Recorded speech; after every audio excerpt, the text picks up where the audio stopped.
There are things beyond the power of our changing, Ramza. Try though we might.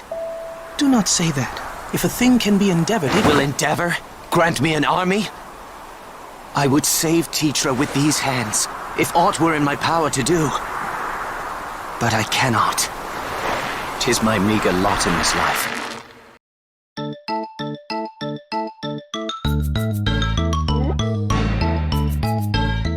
Hello everybody, welcome back to another Should You Pull video for War of the Visions Final Fantasy Brave Exvius. Today we're talking the Final Fantasy Tactics second collaboration, and we've already made videos on Mustadio, who is a gunner that you should definitely go for if you don't already have a gunner, or if you just pick him up, you should definitely consider building him. We also talked about Agrias, who is a amazing tank that can have some offensive capabilities. She can tank magic, she can tank physical, she's pretty sweet. So all that's left to talk about is Delita, who is going to be the focus of this video. He is a super interesting unit and personally my sleeper favorite of all three, and I am strongly considering pulling for him.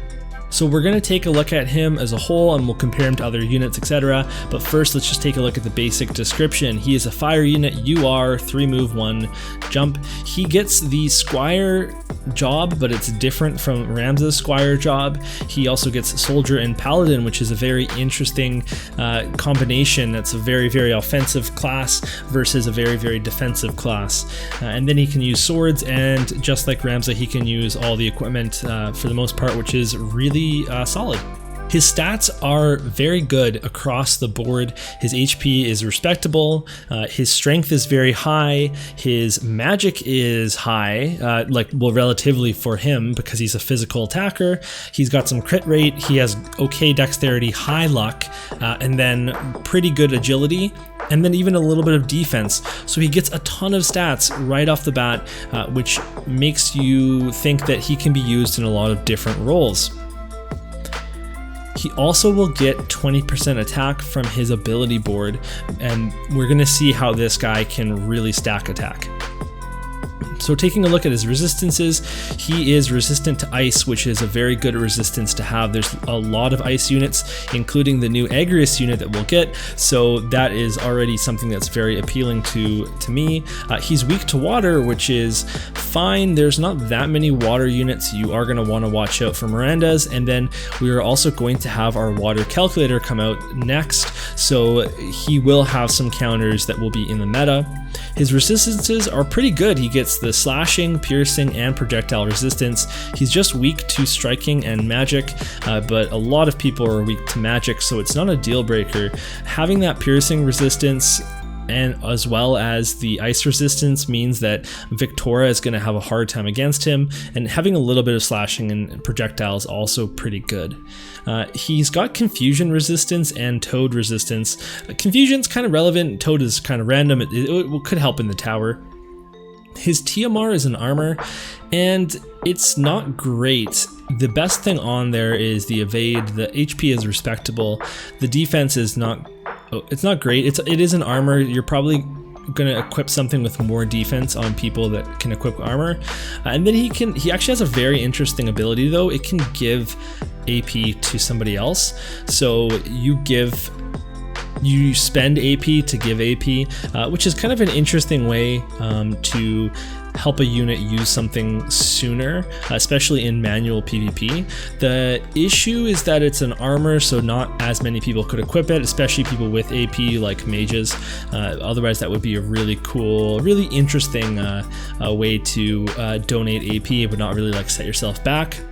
His master ability is increase attack 20%, which we already got on the ability board, so that's already 40% increase on that 297, which is pretty significant.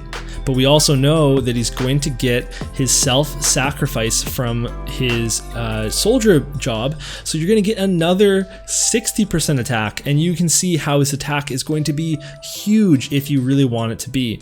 He also gets the increased move from Squire, and then increased acquired AP, which is very, very interesting. And then the Holy Knight's protection for the Paladin. Now I think that you really are going to build him as a bruiser slash glass cannon type unit. I think there are applications to make him a tank, and we'll talk about that, but not like a real tank, like a Ramza tank. And where you're gonna have to really fiddle around with him is with this move, because having that extra move is certainly very useful. It doesn't come with an extra jump though, so that's going to be very map dependent. He doesn't have a lot of range in his kit, so he will need the move to get around. He also doesn't have any shared buffs in his kit except for in Paladin, which you probably won't run him as most of the time, which means he is going to go straight forward towards the opponent unless you give him a TMR with a party buff. So there's going to be a lot of fiddling with him. I'd like to use self-sacrifice and increase acquired AP and just go ham with attacking, but that move might come into play in certain maps, and then depending on what you're doing, maybe the Holy Knight's protection, but again, we'll go into more detail on that soon. As for counter abilities, he has counter tackle, which is awesome because it's a counter ability with striking type damage, so that can actually get around a lot of people's resistances, which is very neat. So I think you would just use that rather than use counter slash, and it actually has an element associated with it too, which is pretty interesting. Paladin's guard is intriguing, especially for someone that might just get forward and start attacking. The chance to survive a hit with Paladin guard and then keep hitting your opponent is very appetizing, especially if he doesn't have range, but I also do really love that counter tackle. So I think you're going to bounce between counter tackle and Paladin guard. Moving into his main job skills, he gets stone throw, which you'll probably turn off. He does get chant, which scales with magic, but and with faith, I believe. So this is okay. Like it's really good on Ramza. Ramza can heal someone right up with this, but I'm not going to be raising the faith on my Delita. So, well, if I had a Delita, but I think that this is going to be like, it's going to be fine to have. He's not going to use it that often, and you can always turn it off. He gets a lot of attacks compared to Ramza rather than support skills on his main job, and we'll see that in a second when we get to the sub skills. But right off the bat here, Crush Accessory, Cleansing Strike, and Karma Blade, these are all going to be very strong attacks. Crush Accessory is going to attack someone's AP. Cleansing Strike is going to have that range for you, so that 3 range. Same thing with Crush Accessory. And then Karma Blade is going to allow you to really fit in a fire party and do some major fire damage by decreasing fire resistance. This is going to be your main attack at 200% damage as well. And the AP costs here are all okay, especially if you consider using the acquired AP up, and then in his sub kit, he's going to get this meditate ability that increases his attack, his magic, and decreases AP consumption for 3 turns. And it's also a 40 TP ability. I think that this is so strong, and you get 2 casts of it, that you're gonna want to use this sub with Delita as much as possible. This also gives you 2 more 200% abilities, including a magic ability that will scale off magic. So obviously, if you can build his magic, you probably maybe even give him Excalibur. He gets the accuracy, he gets okay attack, which he already gets a ton of attack from his kit, and then he gets more magic than he would with just an assault blade. You're going to all of a sudden have this Delita that can do Fire Blade, again with the range of 3, Judgment Blade with an AoE at the range of 3-ish, and a chance to do stop. I think that he could really get out of control with this kit, and I'm really excited for it. The decrease in AP consumption pairs so well with the acquired AP up to use that 40 TP. So if we look at the acquired AP up, it's going to be a 50% increase, which means when you use Meditate, you're going to get 30 AP from that, and then you could immediately use Judgment Blade or something like that, or other skills in his kit you could use very quickly. Karma Blade, if you have some starting AP, or any of his other abilities, including his Limit Burst, which we'll take a look at the end. So why would you even use his sub jobs? Well, let's take a look at them. So first up is Soldier, and you're going to get just the basic Soldier kit that pretty much everybody gets. There's not a lot to talk about here. He doesn't get any extra range from this. He does get some extra power. Hazard Spin, Hazard Break are both going to be the most damage that he can do, but Hazard Spin is super expensive.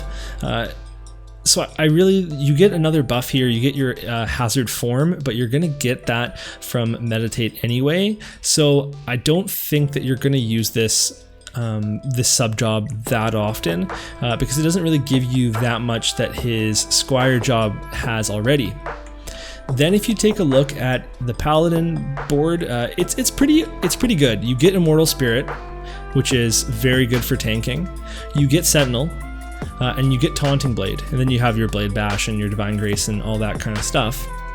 So this means that he could be used similar to Ramza, and the thing that works so well with Ramza, he has good resistances, he has okay HP, but he has Taunting Spell, which is cheap, and he can use it right away, and that allows him to equip a defensive vision card.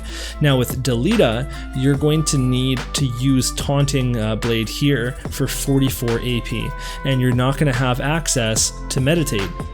So it's going to be harder to not use Vow of Love with Delita because you have to generate enough AP to actually use Taunting Blade without Vow of Love, and then that means that he's just not going to have the defensive stats to be too much of a tank.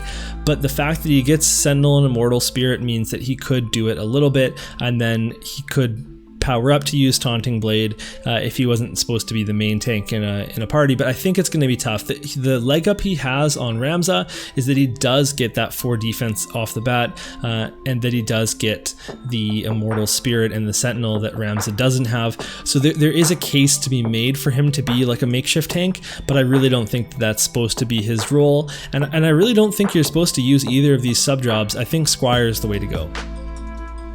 So finally we have his Limit Burst, and it has a good 200%. This is actually going to be his highest range ability because that AoE at the end that final spot could hit 4 squares away, and then it has a 67% chance to inflict silence, which is fairly significant, and then the 38 AP cost is actually very manageable. Again, when you're using Meditate on the sub job and you have acquired AP, you're going to have a real chance of using this very early on and hitting multiple people, hitting mages, silencing them. I mean, you're going to kill them if you hit them, but it's very interesting, and I want to see if this is viable to use very quickly in a match or not. Okay, so we'll finish up by comparing him to a couple of units, and the first one I'm going to compare him to is Stern. So Stern, right off the bat, you see that he has a massive drop off from Stern in his Stern has a massive drop off in HP, but a big trade-off in strength. But the big thing to take away here again is that Delita gets 40% increased strength or attack from his master ability and from his board, and then he gets self-sacrifice as well. So that's where Delita is going to make up some of that strength. He does get the magic, and then he gets a little bit of crit rate. His dexterity is just fine, but his luck is good, and his agility is also good, and then a little bit of defense compared to the no defense on Stern. So they're really quite comparable, and it's just looking at Delita taking a little less strength than Stern for that extra survivability, which is really very appealing to me. And then the other unit that I'll compare him to is Orlando, which is another FFT unit, and you can see that they both have some similar stats, similar HP, strength is pretty similar. Orlando is actually a little bit more tanky, but Delita beats him in the dexterity, luck, agility, all of those categories. Orlando gets a lot more, I think he gets more range, he gets more utility with his skills, he gets more, like, he can more easily use his skills because of the AP regen. He gets a lot of really good things in his kit, but I don't see Delita being that far off in a lot of ways. I just think that Delita needs to get up in the mix and that he's going to be doing a ton of damage very quickly. I just really do like Delita's element. I think it's a very good element to have in this game. So that takes us to the should you pull, and we've already talked about the first 2 units. Well, how about Delita? Well, the answer is yes. I really do think that he's a super cool unit. I think that people won't be ready for him. I think that he will, to a certain extent, counter Agrias. Agrias is a tank, so it's harder to counter a tank, but I think that just the element combination and the fact that Agrias doesn't have a boatload of slash resist means that Delita does have a chance of having that kind of innate advantage against her, and I think that that could be a really fun way to fight against Agrias users, is to be using Delita. And at the very least, he won't be taking a lot of damage from her. So I think that he would be a perfectly fine target to go for. And this is the same as in the Agrias video. If you already have Rain, if you have Engelbert, if you have any combination of tanks that allows you to feel comfortable not pulling on Agrias, then maybe Delita is the next unit that you should go for. And of course, make sure you have enough Visior, because you don't want to be grasping at a limited time unit. But if you do feel comfortable going for him, then I think that he is going to be a very, very solid unit. And with that, we are done with the new FFT units. Let me know if these videos have been useful to you in the comments below, and we'll get to chatting about Delita and all the other units and your thoughts. Thank you so much for watching this series, and we'll see you next video. Thank you so much for watching this video. You can show your support with a like and subscribe, and by checking out my Patreon at patreon.com/MassidiaGaming. Until next time, keep it real, Massidians.